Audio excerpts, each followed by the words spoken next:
Assalamualaikum warahmatullahi wabarakatuh. Asyhadu an la ilaha illallah wahdahu la syarikalah wa asyhadu anna Muhammadan abduhu wa rasuluh. Alhamdulillah, tentunya kita harus senantiasa bersyukur atas segala nikmat dan karunia-Nya.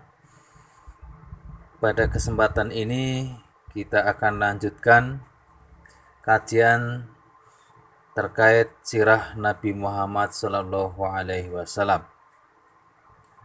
Hazrat Masih Maud alaihissalam bersabda, jika beliau Sallallahu Alaihi Wasallam pernah membaca Al-Quran semata-mata untuk tujuan mendapatkan sepotong roti atau sesuap makanan, maka kita akan melakukannya ribuan kali lipat banyaknya.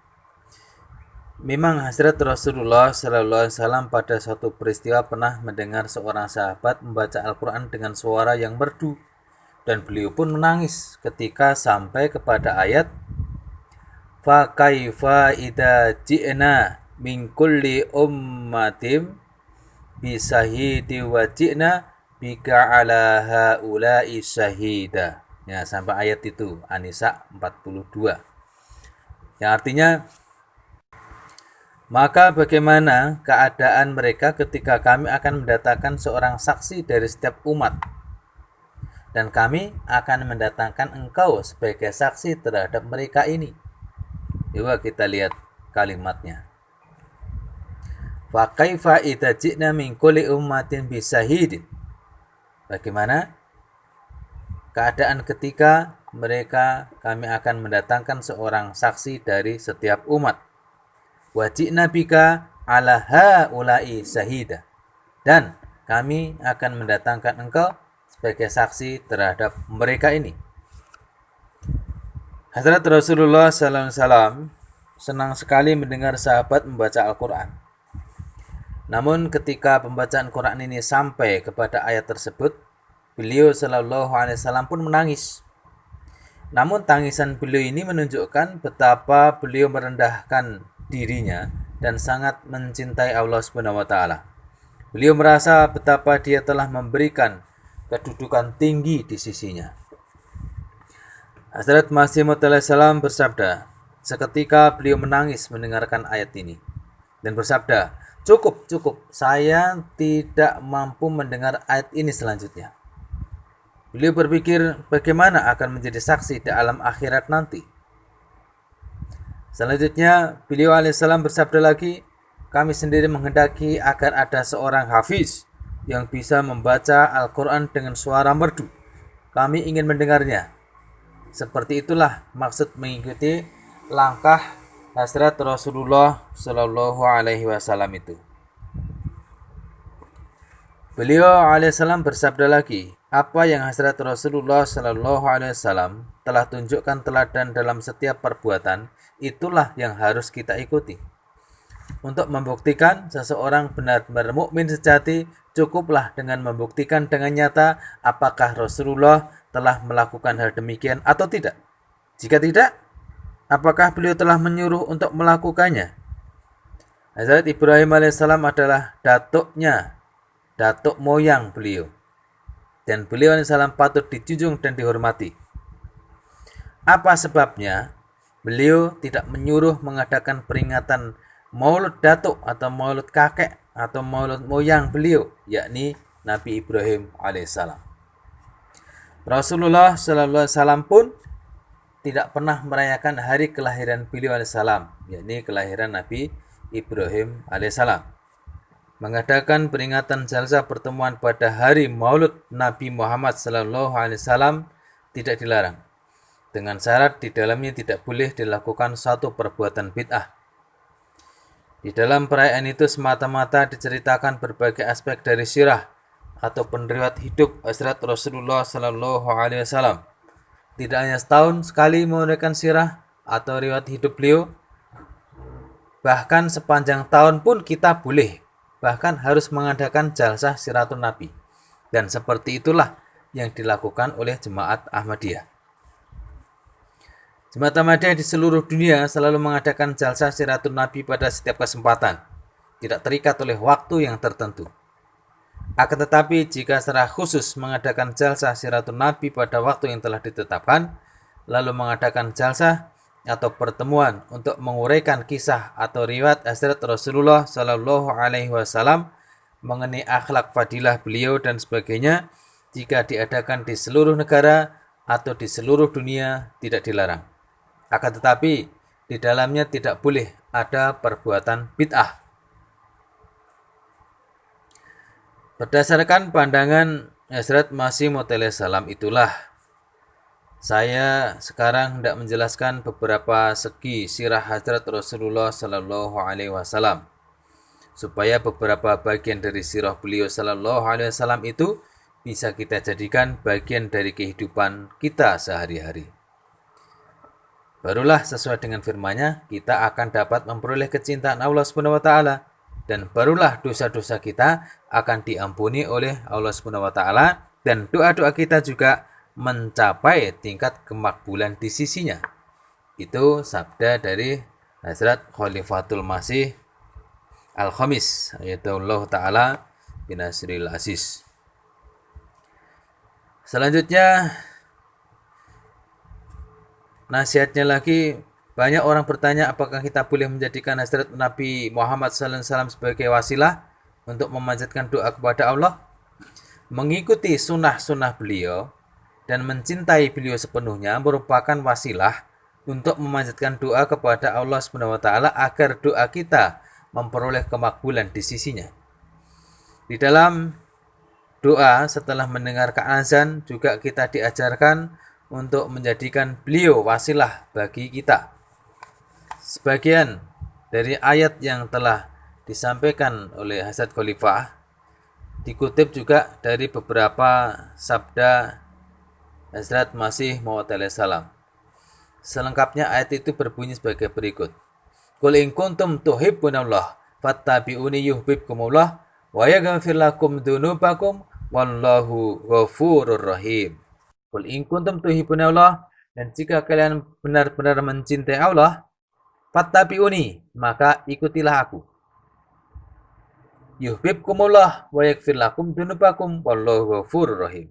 Kemudian Allah akan mencintai kalian dan akan mengampuni dosa-dosa kalian, karena dialah yang maha pengampun dan maha penyayang.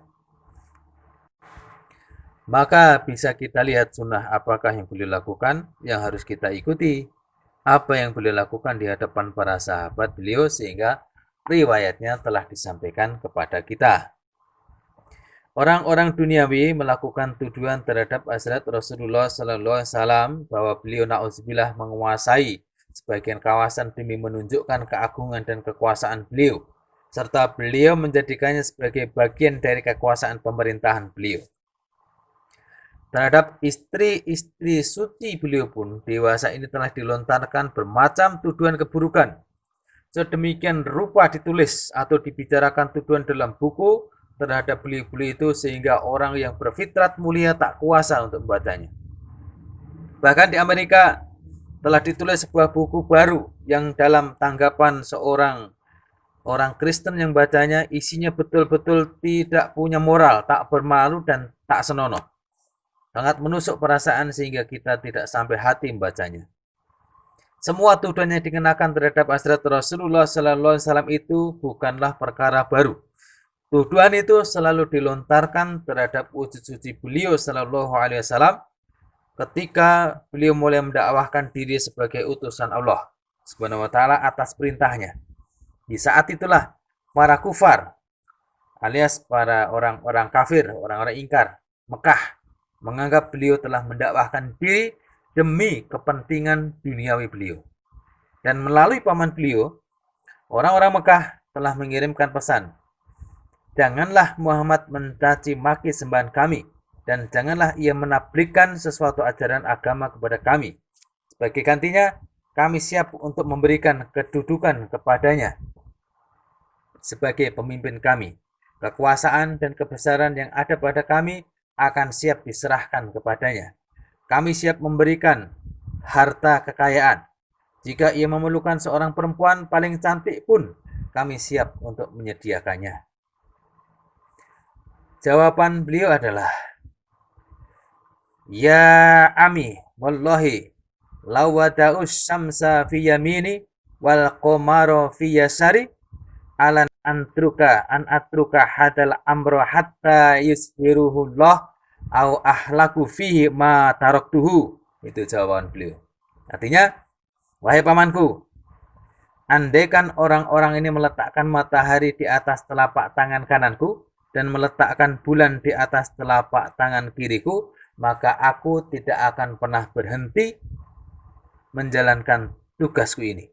Aku diutus oleh Allah Subhanahu wa taala supaya aku membeberkan segala macam keburukan mereka dan aku hendak memberikan petunjuk agar mereka melangkah di atas jalan yang lurus. Jika untuk itu semua aku harus mengorbankan nyawaku, maka dengan senang hati akan aku serahkan seluruh jiwa ragaku. Kehidupanku telah diwakafkan di jalan Tuhan ini. Rasa takut mati tidak bisa menghalangi aku dari jalan ini. Dan tidak ada sesuatu keinginan yang bisa menghalangiku dari jalan Tuhan ini. Jadi seperti itu jawaban beliau. Orang-orang duniawi selalu menganggap bahwa tugas suci yang Allah Ta'ala serahkan kepada beliau ini sebagai perkara duniawi dan lahiriah saja. Oleh sebab itulah, orang-orang kufar Mekah telah menawarkan perkara-perkara dunia serupa itu. Dan beliau telah menolak segala macam tawaran orang-orang kufar itu dan telah menjelaskannya bahwa beliau sama sekali tidak mengharapkan kekayaan atau kepangkatan duniawi betapapun tinggi dan mulianya kedudukan itu menurut pandangan mereka. Beliau bersabda, aku diutus oleh Zat pemilik langit dan bumi ini. Beliau adalah sebagai nabi terakhir pembawa dan pengibar panji dari Tuhan yang kuasa yang Maha Esa di atas seluruh permukaan bumi. Allah juga telah menurunkan ayat ini perihal pengumuman beliau tentang itu. Qul inna sholati wa nusuki wa mahyaya wa mamati lillahi rabbil alamin. Katakanlah, sesungguhnya salatku, pengorbananku, kehidupanku, dan kematianku hanyalah untuk Allah, Tuhan semesta alam. Quran Surat Al-An'am ayat 163. Demikianlah kedudukan kecintaan beliau terhadap Allah SWT dari ujung rambut kepala sampai ujung jari kaki beliau. Beliau tidak memerlukan kebesaran dan kepangkatan atau kekayaan duniawi. Beliau memerlukan kerajaan Allah SWT yang tunggal di atas dunia. Dan untuk itulah beliau menanggung setiap kesusahan dan kesulitan. Beliau mengumumkan kepada dunia, jika kalian menghendaki kehidupan yang kekal abadi, maka ikutilah aku. Dan hasilkanlah kedudukan sholat kalian seperti yang telah aku perlihatkan contohnya bagi kalian. Terbenam di dalam ibadahlah terletak jaminan sesungguhnya bagi kehidupan manusia. Dan sebelum kematian yang sesungguhnya, lewatilah kematian melalui pengorbanan yang contohnya paling baik telah aku tegakkan bagi kalian.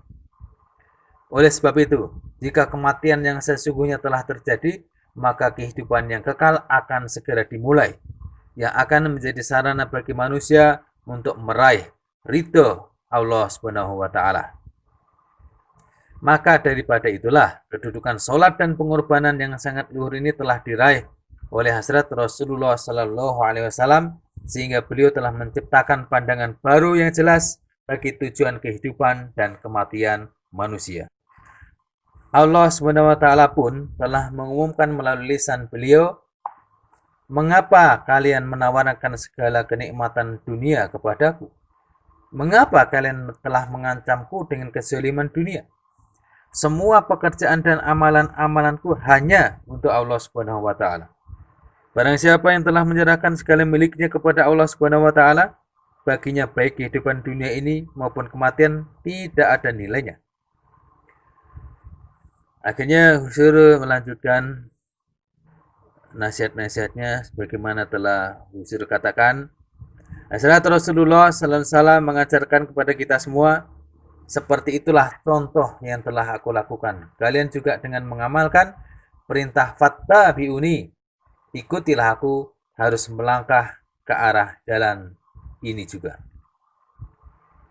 Pada zaman sekarang ini, di beberapa negara di dunia sedang dilakukan usaha menakut-nakuti dengan berbagai macam ancaman terhadap jemaat asyik syirik, jemaat pecinta sejati baginda Nabi Muhammad Shallallahu Alaihi Wasallam, yakni jemaat Ahmadiyah ini. Seperti di Pakistan, setiap hari ada saja kejadian. Demikian juga di Hindustan, di daerah mayoritas Muslim, orang-orang Ahmadi khususnya para mubayyin baru tengah diperlakukan dengan kejam dan dizolimi di luar batas peri kemanusiaan. Sehingga di negara-negara Eropa juga seperti di Bulgaria telah diterima laporan beberapa hari yang lalu bahwa sekarang di sana para Ahmadi juga telah diperlakukan dengan zalim. Di sana karena perintah mufti, 7 atau 8 orang Ahmadi baru telah ditangkap polisi dan mereka telah diperlakukan dengan kekerasan di luar peri kemanusiaan. Namun dengan karunia Allah SWT, keimanan semua orang Ahmadi baru ini tetap kuat dan teguh.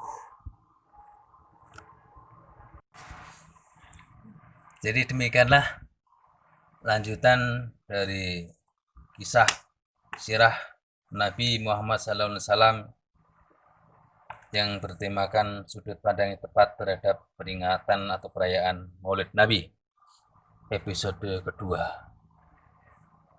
Kita berlanjut nanti bersambung ke episode berikutnya di beberapa kesempatan yang akan datang, insya Allah. Alasanhu wa sesmu falhamdulillah ala ihsanihi wa akhiru ta'ana alhamdulillahi rabbil alamin. Assalamualaikum warahmatullahi wabarakatuh.